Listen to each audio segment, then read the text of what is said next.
talk to you a bit today about the life issue. It's in the news quite a bit, and I want to kind of hopefully give you a perspective on it that's a little different, a way for you to think about it. And particularly, I love talking to men because, men have been on the sidelines on this issue for a long time, and we shouldn't be. So let me just get started. If you talk to anyone from CareNet, which, as you just heard, is the largest evangelical network of pregnancy centers in the U.S., one of the key things that we do is really focus on what our vision is. And we envision a culture where women and men faced with pregnancy decisions are transformed by the gospel of Jesus Christ and inspired to choose life, empowered rather to choose life for their unborn children, an abundant life for their families. And that is a central thing. I'm a business guy by training, as you heard. Vision matters. If you don't know where you're going, you'll get there every time, right? So vision matters, and also the mission in terms of the work that we do is so critically important to what we do. And you can see in our vision statement, which was recast when I got to CareNet about 7 years ago, you can see a couple of key things. One word that you see certainly that's there now that was not there before is the word men. And that is key. It used to just be women and some focus on children. You also see a focus on choosing life for their unborn children, and this notion about abundant life. And a core piece that we've always done has been focused on the gospel of Jesus Christ. So those are themes that are going to be in what I'm going to discuss with you today. Now, if you talk with anyone from CareNet for more than 20 seconds, they'll tell you, listen, I'm not pro-life, I'm pro-abundant life. And it's interesting because we don't say that just to kind of be catchy or some marketing spin or something like that, but it actually comes specifically from John 10:10, where Christ said, I came that you might have life and then have life abundantly. So as you know, in the business world, and whenever you're starting anything, they always ask you, what's your why statement? Like, why do you exist? If you don't understand that, then you can't get anything done. What's your why statement? And Christ came and just gave early on, here's my why statement. I came that you might have life and then have life abundantly. And so everything that we do as Christians should tie back to Christ's why statement. Our why statement should be his why statement as followers of Christ. Agreed? Right. Now, here's the interesting thing. When you look at what Christ was actually talking about in John 10:10, he wasn't just talking about one kind of life. He was talking about bios, which is the physical life, where we get the word biology, right? Which is a type of life that's physical life given at conception, and we talk about it in terms of a heartbeat. If somebody has a heartbeat, then they have life. But that's not all he was talking about. He was also talking about Zoe, which is a unique type of spiritual life that only comes from a relationship with Christ. So what he was basically saying is, I came that you might have not just bios, but you might link your bios to Zoe, to this spiritual life. In other words, a heartbeat that is heaven-bound. And so when you start to think about that in terms of the life issue, we can't just be pro-life as Christians, because then you're just solving for heartbeats. But we have to tie everything we do back to the why statement of Christ, which means we have to be focused on heartbeats that are heaven-bound. Heartbeats that are heaven-bound. So you can be an atheist and be pro-life, but you can't be an atheist and be pro-abundant life. You see? And I think there should be a distinction there in terms of what we do. So that's why we say, listen, we can't just be pro-life, we have to be pro-abundant life, and from a Christian perspective, that's so critically important. So the question is, okay, now that we understand that, well, how do we get there? And basically, I'm going to kind of walk you through this process of the thinking in terms of how you get there. If I'm building you a sort of a house, it's got two pillars. There's a roof that says pro-abundant life based on John 10:10, and then there's the first pillar, which is the family. And early on when I came to CareNet, God gave me an insight about the most celebrated unplanned pregnancy, which was the birth of Christ. See, from Mary's perspective, that pregnancy was unplanned, right? Now, God knew forever, obviously, because he knows everything forever. But from Mary's perspective, this pregnancy was unplanned. She had hopes and dreams for her life with Joseph, that did not include a child at this time and in this way. And so the angel comes to her and gives her this news. And there's all this uncertainty that she has. What's Joseph going to say? How am I going to tell my mother, my father, the community? How am I going to take care of this baby? All this uncertainty swirling around in her mind. And yet she doesn't focus on the uncertainty of what she doesn't know. She focuses on the certainty of what she does know. That it's a life growing inside of her, and it's not a life worth sacrificing. It's a life worth sacrificing for. And what does she do? She says, let it be unto me as you have said, and she chooses life. Now, what the insight I had as I started with Karen was that essentially what we're trying to do from a pregnancy center perspective and from a pro-life perspective in that context was really trying to encourage women to tap into their inner Mary, to ascribe to themselves the virtue and the character of Mary, and to say, despite all the uncertainty of what they don't know, to focus on the certainty of what they do know. There's a life growing inside of me, and it's not a life worth sacrificing, it's a life worth sacrificing for. And it's interesting because folks on the other side try to get her to do exactly the opposite. They try to get her to focus on the uncertainty of what she doesn't know and make her decision based on that. So imagine that in your business setting, you say, listen, folks, here's what we know, and here's what we don't know. Let's not consider what we know. Only make our decision based on what we don't know. I mean, who does that? Who does that? Now, here's the thing, and this is where you come in.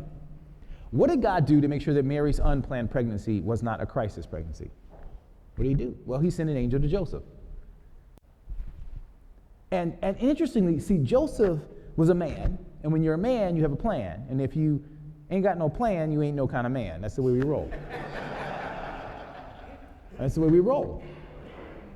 So Joseph was a man with a plan, and the angel comes in to him and says, listen, I know you're a man with a plan, but I got a new plan for you, man, and it is this.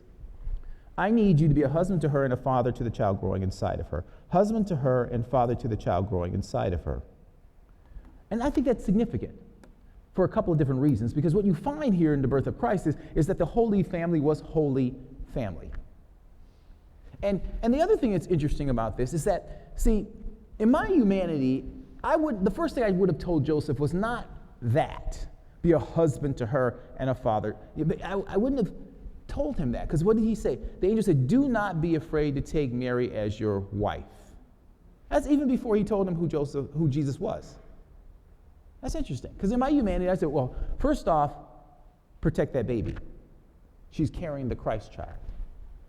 But that's not what the angel said. First thing the angel said was,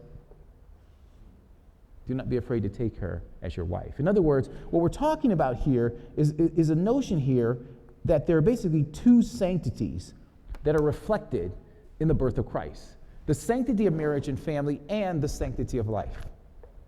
And what the angel did was first affirm the sanctity of marriage and family before he gave him the sanctity of life mandate.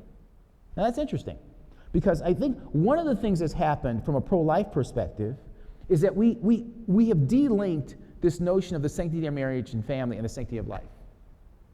So we don't follow that model. So we follow the model focused on the sanctity of life issue. And so in a way, we've kind of delinked ourselves from this biblical narrative, this nativity story that's laid out in the first chapter of the first book of the New Testament. And why did God do that? I mean, obviously, God is God. God could have laid out Scripture in such a way that it was just that a child would come into the world and be born of a single mother. And then God protected the single mother and the whole deal. God could have done that, but he didn't. What he did was he had a structure, a construct of Mary and Joseph in this covenant relationship. This covenant relationship. In other words, they were in a marriage relationship that had not been consummated. And Christ came into the world in that marriage relationship that had not been consummated. So it accomplished God's purpose without violating this principle, this high idea of how God wants children to come into the world. And Jesus came into the world consistent with that design, accomplishing God's purpose without violating his principle. I think that's significant. See, there's always been a role for men when it comes to unplanned pregnancy. And so really what we should be trying to do then, as vigorous as we are trying to encourage women to tap into their inner Mary, we should be just as vigorous in terms of trying to get men to do what? Tap into their inner Joseph. Have we been doing that? Haven't been doing that.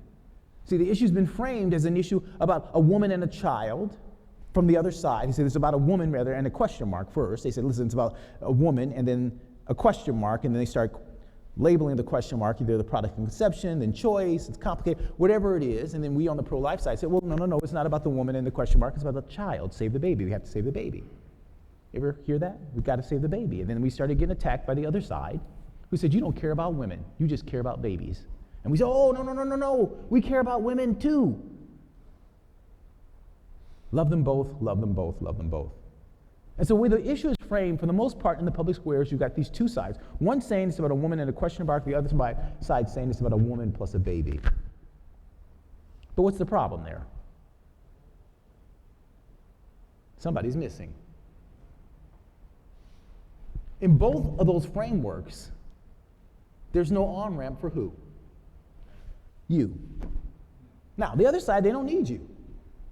Because if there's an abortion, then, basically there's no baby, and frankly, we do need you. We just need you to cut a check for your half of the abortion, which is interesting. Your body, your choice, and I got to pay half.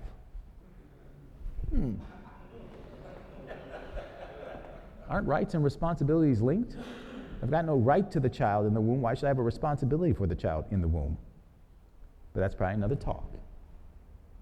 But on our side, if we prevail, there's a baby. And at a minimum, we want the guy to what? Pay for the baby, sure. But we know the children need more than that. Certainly from a Christian perspective and certainly a society perspective, the kids need more than that. And so we actually need men. And the other side doesn't. And yet we frame the narrative in a way, in the public square, in a way that excludes men on both sides of the conversation. That's why, from my standpoint, when folk ask me, well, look, is caring more for the woman or more for the baby? I say, listen, that's like asking me, am I more for breathing in or for breathing out? They're both essential to life. I reject that entire paradigm that was framed by the other side. I'm going to go back to Scripture. And God lays it out in the first chapter of the first book of the New Testament, where he essentially says, no, there's the sanctity of marriage and family and the sanctity of life, and those two things are connected together. And Christ was a reflection of both of those things.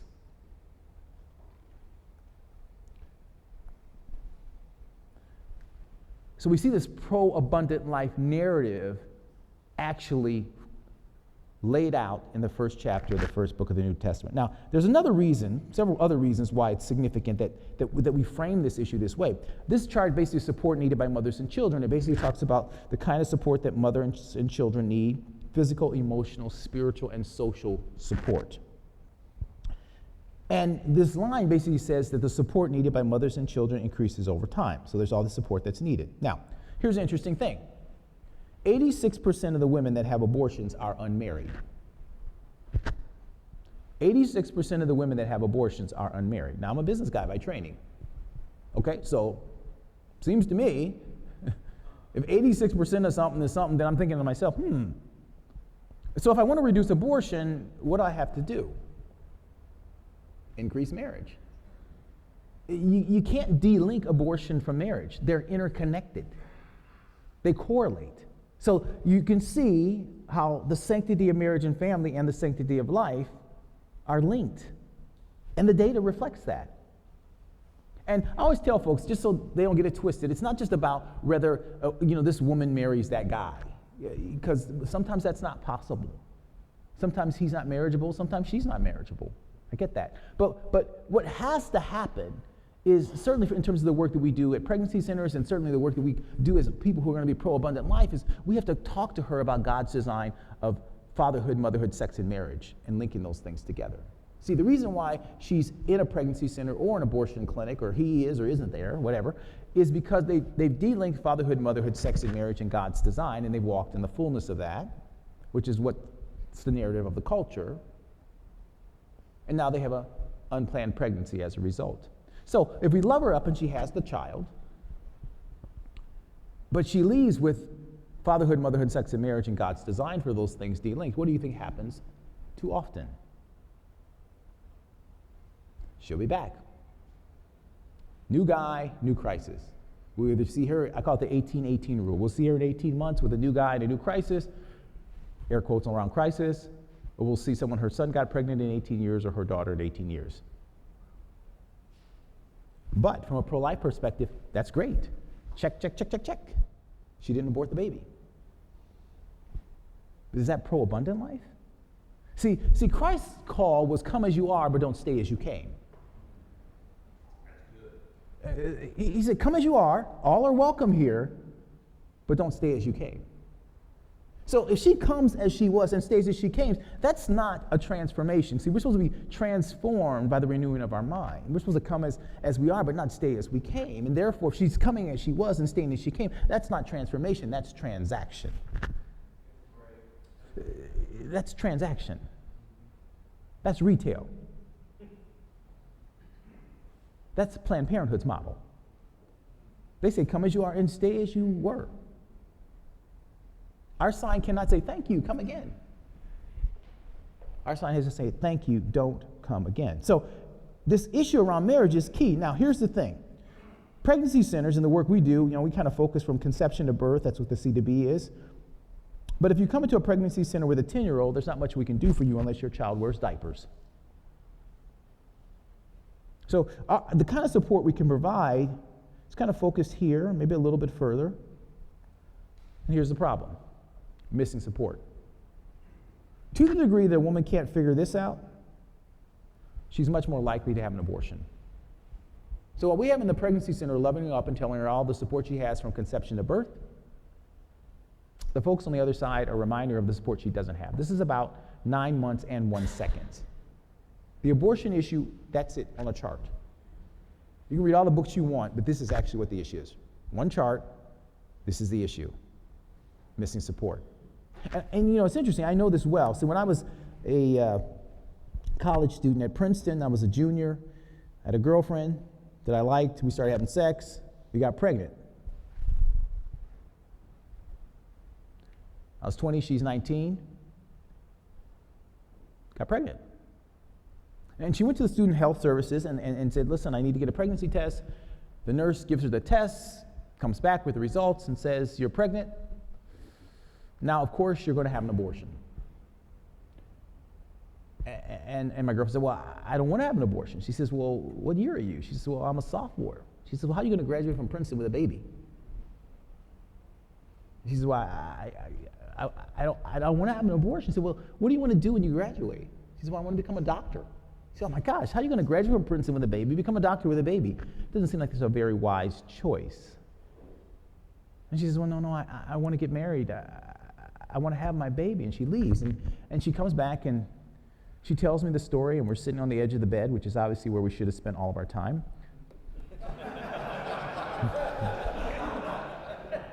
Let's try to keep it real.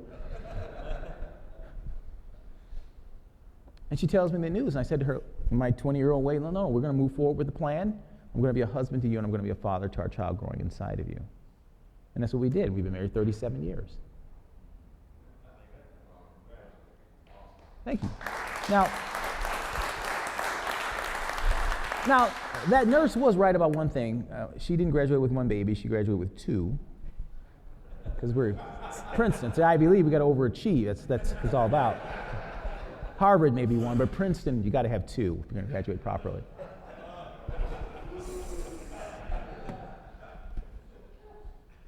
But when I think back to that story, right, and she became the doctor. She's been practicing medicine for over 25 years, and the son they wanted us to throw in a trash can. Went to Harvard. I failed him. I know I did. Smarter than both of us combined. But the interesting thing for me is, what was that nurse talking to my wife about? Missing support. But what she didn't realize was that my wife had someone who said, I'll be a husband to you and a father to our child growing inside of you. And so because of that, my wife was less likely to have an abortion.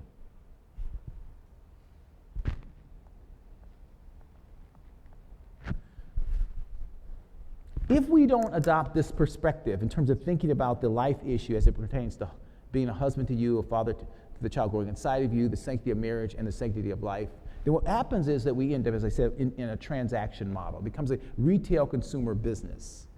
Chick-fil-A, Burger King, Wendy's, thank you, come again. Is that what we're called to as Christians? No, we're called to a relationship-based covenant ministry. Come as you are, but don't stay as you came. Be transformed by the renewing of your mind. So if you're pro-choice, you can be transactional because you get the shot every time. But if you're pro-abundant life, you cannot. Because being pro-abundant life is about transforming someone. Now, here's the interesting thing.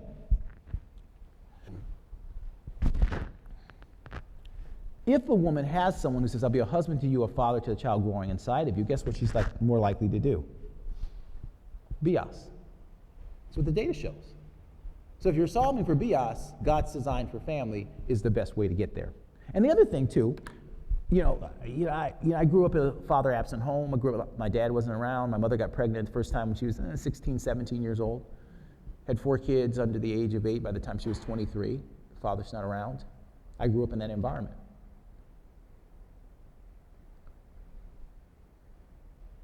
I was on a similar path in terms of what happened with my girlfriend, now wife. Well, what was the difference? Well, the difference was there was a value set that was being communicated to me, and a value set, frankly, I saw in church, which I'll talk about a little bit more, that linked fatherhood and husbandhood together. So in my mind, the notion of being a father without being a husband, I couldn't compute that. It's difficult to be what you don't see. It's difficult to give what you never had. So if you grew up in a community where you've been to more baby showers than wedding showers, do you see the problem?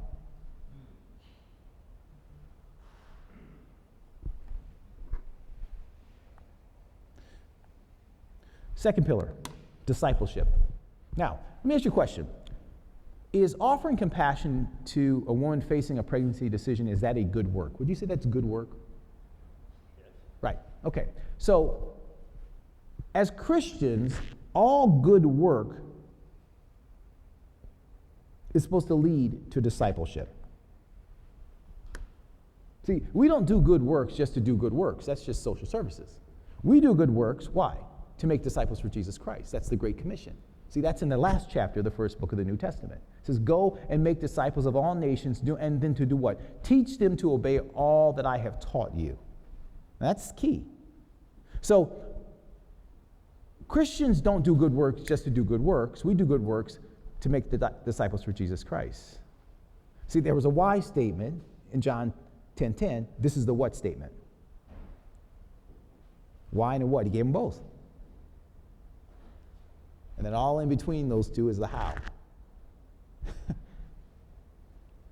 So, here's the problem. Most Christians do not think about the life issue primarily as a discipleship issue.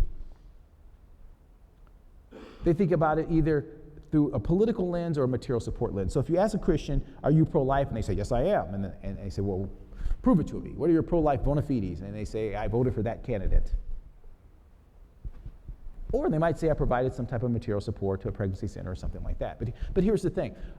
The life issue is an issue that has a material support component and requires a political response, but it's not primarily either one of those things. It's primarily a discipleship issue. Why? Because it's a good work, and all good works are supposed to equal discipleship for Christians. Now, here's the thing. You can't be a disciple maker without getting involved with material support. Why? 1 John 3:17 says that if you have material goods and your brother and sisters in need and you have no pity, then what? The love of God is not in you. In other words, you're not a disciple maker. So you can do material support without discipleship, but you can't do discipleship without providing material support. Same thing on the political side. What do we know about the political process? Well, the scripture says that what? The government will be on his shoulder. We know that God uses governments to transform culture. But we also know that governments have an ability to do what? Be harsh, unjust, unmerciful, especially to who? The vulnerable. Slavery, apartheid, abortion. So, as people of the book who serve a God of mercy and justice, we have to be involved in the political process. Why? Because governments can be unjust. But you can be involved in the political without doing discipleship, but you can't be involved in the discipleship without being involved in the political. Do you see? So it's all reflected when Christ was given that coin and he was asked, he said, well, render unto Caesar what is Caesar, unto God what is God's. Remember that question? Well, what was Caesar's realm? What does Caesar care about? He cared about the what? The political and the material.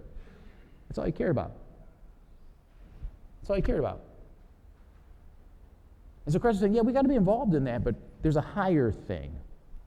So when you see someone facing an unplanned pregnancy, your first thought should be, she needs to become a disciple of Jesus Christ. The guy who got her pregnant needs to become a disciple of Jesus Christ. The child growing inside of her needs to become a disciple of Jesus Christ. Is that how you're looking at the life issue?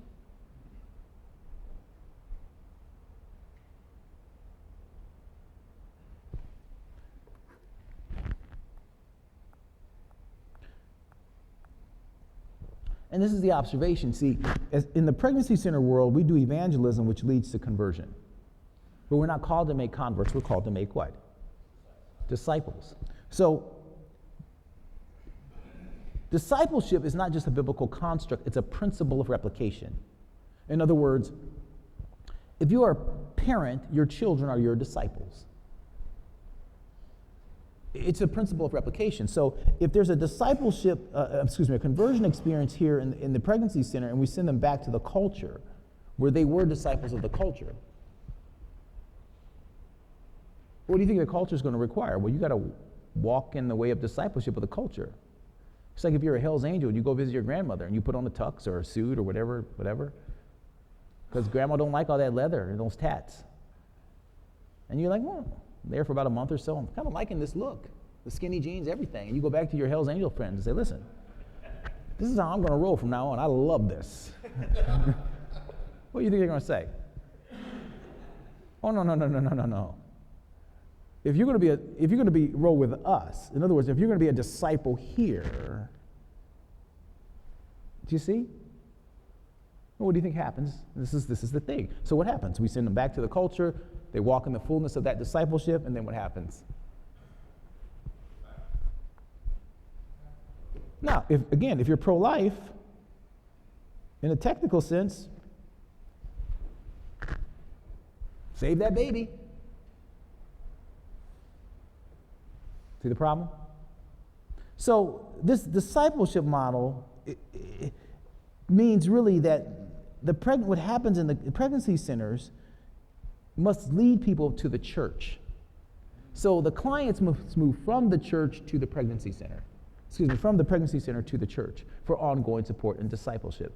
So they can be disciples who make disciples who live and love like Jesus. And that was what happened with me. Because how did I see fatherhood and husbandhood linked together?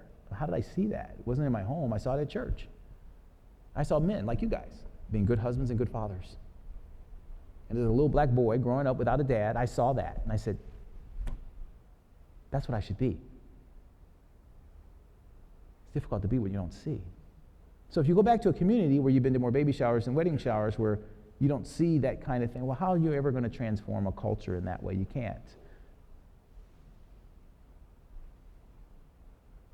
So the second piece of this pro-abundant life narrative really has to do with this whole notion about this conversion leading to discipleship within the church, because the church is the seat of discipleship. The church is the seat of discipleship, not the pregnancy center or any other thing. The church is the seat of discipleship. So the big last mile, so to speak, to kind of talk in the technology terms, I used to work for IBM, that last mile is really moving clients to the pregnancy center and getting the church to actually view the life issue as a discipleship issue. And if you're having questions about whether this is really the church's work, God gave me this insight with James 1:27. It says, religion that God our Father finds as pure and faultless is what? To care for the orphans and widows in their distress and keep ourselves from being polluted by the world. And when this was written, what was an orphan? It's a child without a father. And what was a widow? It was typically a mother without a husband. Now, here's the difference. Back then, the husband and the father was dead. But today, that proverbial husband and father, so to speak, is saying to the mother and the child, you're dead to me. You're dead to me. So if you care about a religion that is pure and faultless, and that should be y'all and all y'all. I think I'm in the South, and that's plural, right? Y'all and all y'all. Right? Then you should care about these women that are facing pregnancy decisions, because they're cultural orphans and widows. And here's the thing that's so powerful is by the gospel of Jesus Christ, we have this ability for that culturally dead husband and father, proverbial husband and father, to what? Be brought back to life. To have that Lazarus moment, to step into that responsibility, to tap into his inner Joseph, and be transformed by the renewing of his mind, and by that transformation transform his family. So his son can see him being a good husband and father. And so his daughter can see him being a good husband and father, and can model that so that they can, desire that. And the church is the keeper of all of that, not the culture. And so this means there has to be a transformation. So when a woman doesn't have someone who says, I'll be a husband to you and a father to the child growing inside of you, the church has a very specific role, a very specific call to step into that gap. Life decisions need life support. Each and every one of you is sitting there with life support, these life buoys in your lap that can help provide that support. Well, what do they need? What does she need? What does he need? Well, he's running because he's never had a father. He's terrified of fatherhood. Have you been a father? Maybe you made some mistakes. We all have. Can you come alongside that young man? They've been living together for a while. They've talked a little bit about marriage. They don't know what it looks like. They haven't seen what it looks like. You've been married for 30 years. Will you mentor this couple? They can't have the baby because he doesn't have a job. You got a business. Will you give him a chance? Well, she needs a place to stay. You got an extra room. She can't get her to her prenatal visits. Well, you're retired. Can you drive her to her prenatal? Do you see what I'm saying? That's discipleship. But see, because we can't teach them to obey all that Christ taught in 9 months in the midst of a pregnancy that's unplanned or in a crisis, whatever it may be. We can't teach them to obey all that Christ taught. That's what the church can do. So discipleship is about walking alongside someone, meeting them at their point of need. And that's where there has to be this transformation in the way we think about the life issue from being pro-life to be pro-abundant life, because it links God's design for family and God's call to discipleship. And the other reason why we have to do that is because there's a big issue in the church. 54% of the women, based on Guttmacher's data, who have abortions profess to be either Catholic or Protestant. 54%. We did a national survey, and we surveyed women who had had abortions, and what we found was that nearly 4 out of 10 were attending church at the time of their first abortion. These are the real Christians, not the CEOs, Christmas and Easter onlys. Real Christians, in the church on Sunday, in the abortion clinic on Monday. So we have a real problem with abortion in the church. Now, unless you think I'm being too critical of women who have abortion and the men who support it, often Christian men who support it, you got to understand, I mean, is there a ministry model in your church that if a woman takes a pregnancy test Sunday morning and it's positive and it's not good news, is there someone in your church she's supposed to talk to then? Because there's roughly 9 days from the time that she confirms her pregnancy to the time that she actually either has an abortion or certainly plans for one. 9 days, and there's only one Sunday. She has to know when she takes that pregnancy test that your church is not going to try to treat her the way that the Pharisees treated the woman caught in adultery. So you can't stone the woman without stoning the baby. She has to know that your church is going to treat her the way that Jesus treated that woman. Said, neither do I condemn you, but go and sin no more. In other words, come as you are, but don't stay as you came.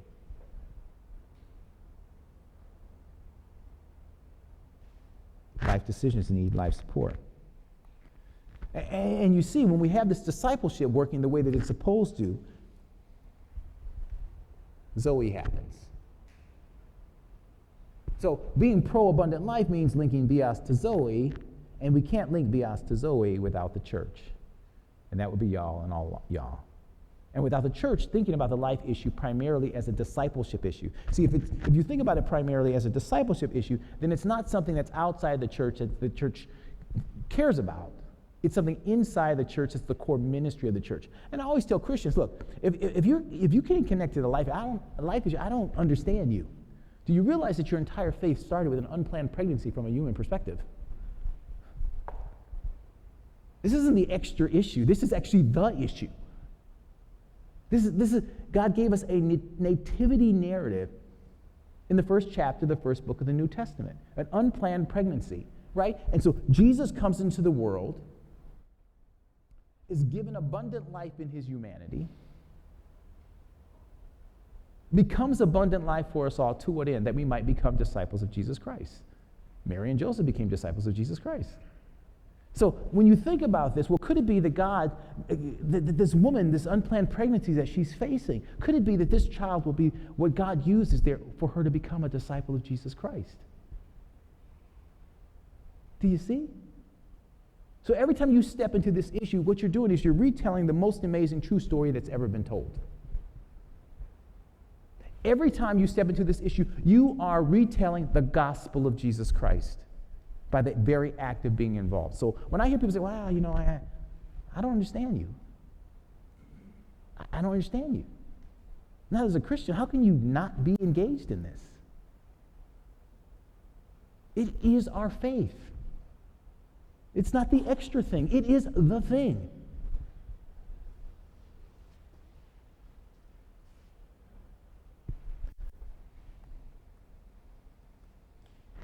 I got a couple more minutes here. Let me just kind of close up quickly here. One of the reasons why I'm so focused on this is because, well, I'm a black man. I look like this all day. And at night, too. I wake up in the morning, I'm like, whoa, what the heck? And I've been told, even when I sleep, this is still here. So when I first started in the life issues, people said, well, there's this slavery thing, and there's such a parallel between the life issue and the slavery issue, and, people who are disenfranchised, vulnerable, dehumanized, all that kind of stuff. And there's the abolitionist movement that sought to abolish slavery and the whole deal. And I started to think about this, and I said, you know what? The abolitionist movement had the wrong goal. See, the goal of the abolitionist movement, which was reflected in their name, was to abolish slavery. But I submit that was a wrong goal. I submit that was a tactic, a strategy, but not a goal. See, the goal of the abolitionist movement should have been so that black folks have the blessings of liberty that's enshrined in our Constitution, that black folks have an opportunity for life, liberty, and the pursuit of happiness that's enshrined in our Declaration of Independence. And in order for them to have the blessings of liberty, they have to have liberty, which means they can't be slaves. So abolishing slavery was not the end, it was just the end of the beginning. So then you say, well, okay, gentlemen, now they've given them liberty. Now, what do we do to give them the blessings of liberty? Well, how do we get the blessings of liberty? What do? Well, we engage in civil society. We do commerce with each other. We worship with each other. We're involved in all these aspects. So we can't have Jim Crow laws? No. See, a lot of the racial animus we have today is a result of a movement largely led by Christians with the wrong goal. Now, I see a parallel with the life issue. Because I hear the goal of the pro-life movement should be to overturn Roe v. Wade. Now, that can be a goal of an individual organization, but that should not be the goal of the movement. That's a tactic or a strategy. See, from a Christian perspective, our goal should be that all kids have what? Abundant life. Inside and outside the womb. In order for them to have abundant life, they have to have what? Life. Now that we've given them life, then how do we ensure that they have abundant life?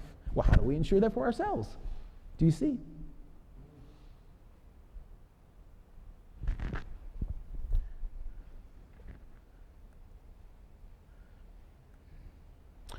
So as I close up here, it's one of the reasons why, Karen had started this ministry called Making Life Disciples, which is a resource that you can get, which is designed to teach small groups in churches how to minister to folks who are facing pregnancy decisions. So it's a small group role. Any of you guys involved in small groups? Church, right? Most of the time, small groups are about us loving us.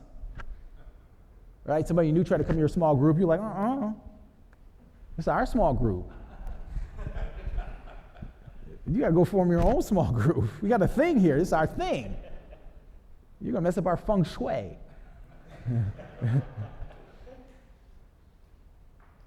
What if instead of small groups being about us loving us, became about us loving them?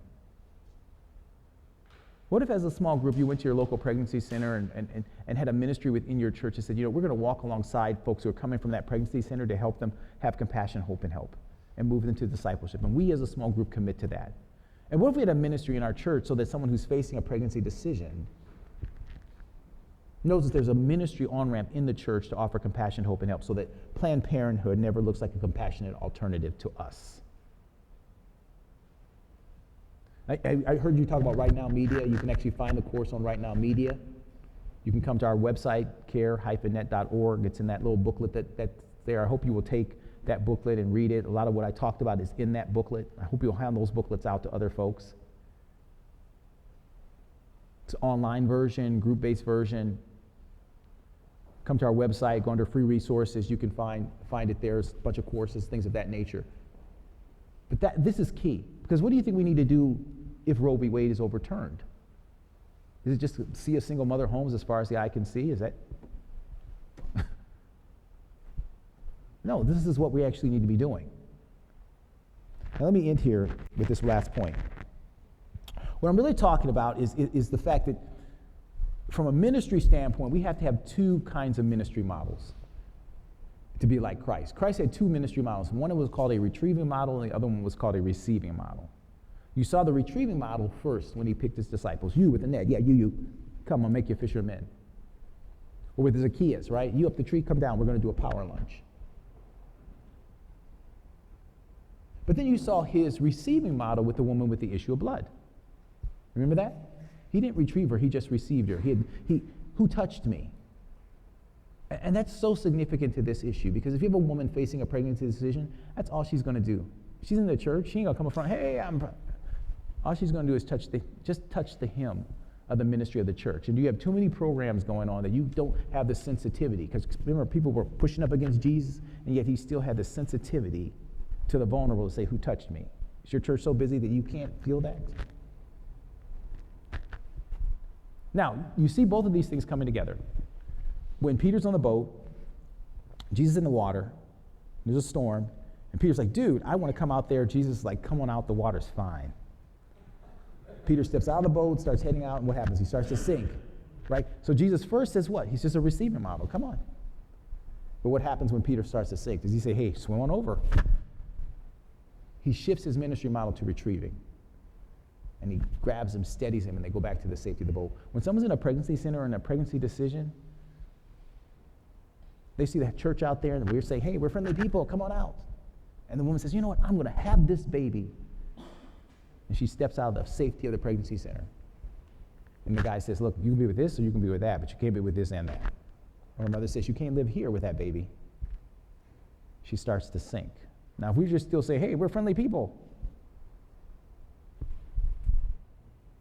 we're not the only ones who are in the retrieving business.